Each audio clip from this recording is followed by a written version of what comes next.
अस्सलाम वालेकुम viewers. Usman speaks vlog series में एक और एपिसोड के साथ हाज़िर हैं। मेरे साथ एडवोकेट हबीबुर रहमान और समाजी वर्कर राना शाह साहब हमेशा की तरह मौजूद हैं। आज बहसीयत पाकिस्तानी मैं अपनी कौम को मुबारकबाद पेश करना चाह रहा हूँ, जिन्होंने बहुत खुशी से ये जो हुकूमत ने पेट्रोल का बम हम पे गिराया है उसको कबूल किया। बहुत बहुत मुबारक हो पाकिस्तानियों, बहुत बहुत मुबारक हो। हबीब भाई क्या कहते हैं इसके ऊपर? बस कहना क्या है कि आपके सामने ही है, पेट्रोल जिस तेज़ी से ऊपर जा रहा है, लोगों के एक्सपेंस जो है दिन ब दिन बढ़ रहे हैं। और जिस बंदे ने जाना ही मतलब कहीं पे ट्रैवल करना है मोटरसाइकिल पे, गाड़ी पे, उनके एक्सपेंस दिन ब दिन बढ़ रहे हैं। उसके मुताबिक उनकी सैलरी नहीं बढ़ रही। इसके अलावा अगर पेट्रोल महंगा हुआ है तो आप देखें कि दूसरी चीज़ें भी महंगी हो रही हैं। रोज़गार है आपका, मतलब आप सब्जियों वाली साइड पे चले जाएं, आज सब्जियों के रेट भी ज़्यादा हो गए। रात को पेट्रोल महंगा हुआ है 26 रुपये, और साथ ही सारी चीज़ें उन्होंने महंगी करनी शुरू कर दी। डॉलर 27 से 30 रुपए नीचे आया है, तो 26 से 27 रुपए एक रफ फिगर दे रहा हूँ। 26 से 27 रुपए हुकूमत ने वहां से कमी पूरी कर ली है अपनी। उनको तो कोई नुकसान नहीं हो रहा। राना साहब इस वक्त ना, लास्ट व्लॉग जिन लोगों ने देखा अभी है सदमे में हूँ। तो उस वक्त पाकिस्तान की हार के ऊपर शदीद सदमे में थे, और आज भी मेरा ख्याल है सदमे की वजह से राना साहब परेशान है। राना साहब। जी जी बिल्कुल जी। यहाँ पे सदमे से सदमा, सदमे से सदमा, मजीद जो है ना, सदमात सहने के लिए आए हैं यार पाकिस्तान में हम तो। अच्छा, आपने एक ट्रू रिप्रेजेंटेशन कर रहे हैं पाकिस्तानी अवाम की, जी कि जिनके पास एक ही एंटरटेनमेंट की एक्टिविटी थी, और उसमें भी हमारी पाकिस्तानी टीम ने बहुत अच्छा परफॉर्म कर कर करके अवाम को बहुत बड़ी खुशी दी है, तो उनको ये पेट्रोल बम की कोई फिक्र ही नहीं है। नहीं, उनको ऐसा ही क्या है। फिक्र होनी है जी। उनको फंड मिल रहे हैं, उनको सैलरी, अच्छी सैलरी मिल रही है, पुरकशिश माहौल मिल रहा है इसका उनको, मतलब उनको कोई आपको भी टेंशन पुरकशिश नहीं माहौल मिल रहा है, सैलरीज मिल रही हैं, है। आप ऐसे बस माहौल उसी। मिल रहा है जी, माहौल मिल रहा है, सिर्फ पुरकशिश माहौल देखने के लिए भी अवाम किस तरह से रोल रही है, रुल रही है, जलील हो रही है। बस यही माहौल हमें देखने को मिल रहा है, और इसके अलावा किसी किस्म की कोई इंटरटेनमेंट नहीं है।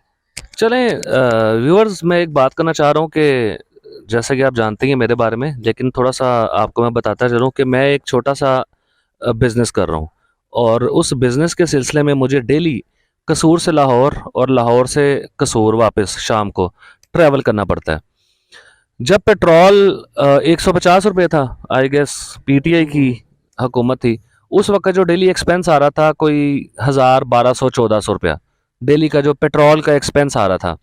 इस वक्त जो पेट्रोल का एक्सपेंस एक्सपेंस आ रहा है 300, गालिबन 331-32 हो गया ना अभी। जी जी। तो इस वक्त कोई 3000 प्लस के ऊपर जो एवरेज डेली बेसिस के ऊपर चली गई है। तो मैं आपसे पूछना भी चाह रहा हूँ कि एक छोटा जो बिजनेसमैन है वो सरवाइव कैसे करे इन हालात में। और हबीब भाई भी एक अच्छी जॉब होल्डर भी हैं, और एडवोकेट, मेरा ख्याल है प्रोफेशन, बाय प्रोफेशन आप एडवोकेट हैं। जी जी। तो थोड़ा सा अपने बारे में बताइए, आप कैसे असरअंदाज हुए हैं, आप पे कैसे ये असरअंदाज हुआ है पेट्रोल बम? देखिए, सबसे पहले जब मैं ट्रैवलिंग करता था तो मेरी ज़्यादा से ज़्यादा ट्रैवलिंग कितना खर्चा आ जाता होगा, मैक्सिमम रोज़ाना 200 का 150 का पेट्रोल लग जाता है। आज वही पेट्रोल 500 रुपये का डेली का इस्तेमाल है। अगर मेरी सैलरी 70 प्लस है तो जो पेट्रोल के एक्सपेंस है वो अब मेरे 15,000 के करीब है। तो आप देख लें कि मेरी सैलरी में से पेट्रोल के एक्सपेंस कितने हैं। और पहले मेरी सैलरी में से जो मैक्सिमम 4 से 5 हज़ार रुपये का फ्यूल इस्तेमाल होता था। पोर्शन था आपका। अच्छा, ठीक हो गया। रान साहब, एक सामाजिक कारकुन ने आपको पहले भी बताया, तो आप पे भी असरअंदाज हुआ है ये पेट्रोल बम के? आप खुश हैं या नहीं जी सदमे में हैं? नहीं, हम तो सदमे में हैं, हम्म। क्योंकि हमारा काम है सारा दिन जो है ना लोगों के काम करना। ठीक है, तो ज़ाहिर है उसके लिए ट्रैवल करना पड़ता है, कभी बाइक पे कभी गाड़ी पे। तो वो पहले तो इजी हो जाता था, लेकिन जिस जिस तरह से पेट्रोल जो है ना महंगा हो रहा है, और मज़ीद अब 350 रुपये हो गया है, तो इस हवाले से अब तो बाहर निकलना भी बहुत मुश्किल हो चुका हुआ है। अच्छा। ठीक है, इसमें ये पेट्रोल महंगा हुआ है, इसकी वजह से जो है ना आवाम, जो गरीब आवाम तो पहले पिस रही थी ना, हम्म। अब सफ़ेद पोश तबका भी पिस रहा है साथ में। सफ़ेद पोश तबका पहले सर्वाइव कर लेता था, किसी ना किसी तरीके से जो है ना मैनेज कर लेता था, लेकिन अब उनके लिए भी बहुत ज़्यादा मुश्किल हो चुका हुआ है। लोग जो है ना पैदल चलने के लिए पे मजबूर हो चुके हैं, दूर दूर का सफ़र लोग पैदल कर रहे हैं इस वक्त। तो आवाम की सुनेगा कौन इस वक्त? आइन टूट रहे हैं हमारे, आवाम चीख भी रही है, सोशल मीडिया के ऊपर चीख रही है सिर्फ। तो हुकूमत वक्त है, वो कभी पेट्रोल बम गिरा देती है, कभी डॉलर की तलवार जो हमेशा से 1947 से जो हमारे सर पर मुसल्लत की गई है, वो कभी तलवार मंडलाती रहती है खतरात। तो क्या आप समझते हैं अभी भाई ये होने क्या जा रहा है, मतलब हम कौम हैं भी कि नहीं है? सबसे पहले आप कह रहे हैं अवाम की कौन सुनेगा? अवाम की सिर्फ अल्लाह ही सुनेगा, इसके अलावा तो कोई सुन नहीं सकता। तो दूसरा ये है कि हर बंदे को चाहिए अपनी इस्लाह करे, इस्लाह करके सोचे कि आइंदा के मुस्तकबिल, अगर हम एक बंदे हैं ना, मतलब है एक बंदा अपना सोच रहा है, इस टाइम आपको सबका सोचना चाहिए कि सबके लोग जो नीचे वाला तबका है, मिडिल क्लास है, सबसे ज़्यादा ये मुतासिर होती है। और इन्होंने कमाना है, इन्होंने खाना है। मिडिल क्लास में कोई जॉब तबका है, कोई छोटे पैमाने पे बिजनेस कर रहा है, उन्होंने अपने मुताबिक अपने जो उनके एक्सपेंस है वो उन्होंने बियर करने हैं।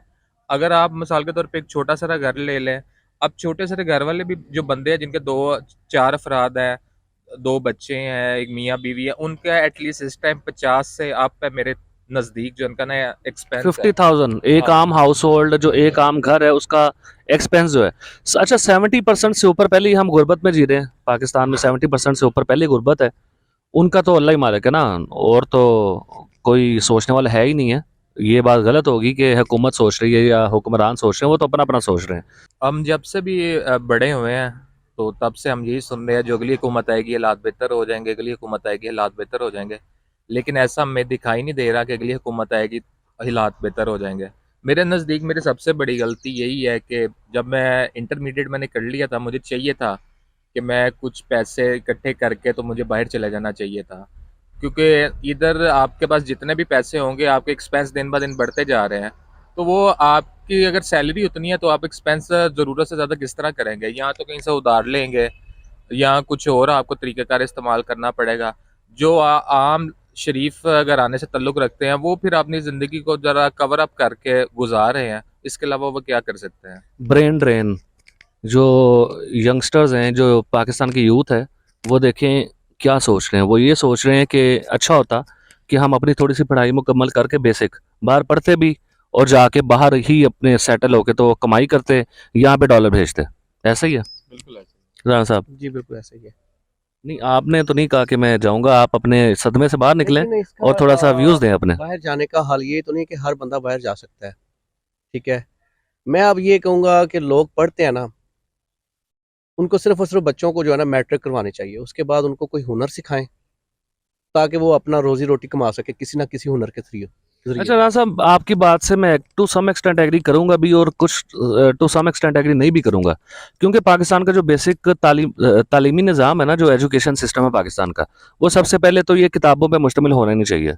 सुन्नत रसूल के मुताबिक हमारी सारी चीज़ें होनी चाहिए। जी, बिल्कुल। कोई पहले 7 से 10 साल आप सल्लल्लाहु अलैहि वसल्लम ने फरमाया कि अपने बच्चों को ऐसे रखो, अपने सीने के साथ लगा के रखो 7 साल की उम्र तक, क्योंकि जो बेहतरीन उम्र है बच्चों की स्कूल में दाखिले की या बाहर निकालने की, वो 7 साल के बाद। ये पहले हुक्म यही है कि माँ बाप जो तरबियत कर सकते हैं वो खुद ही अपने घर में तरबियत करें।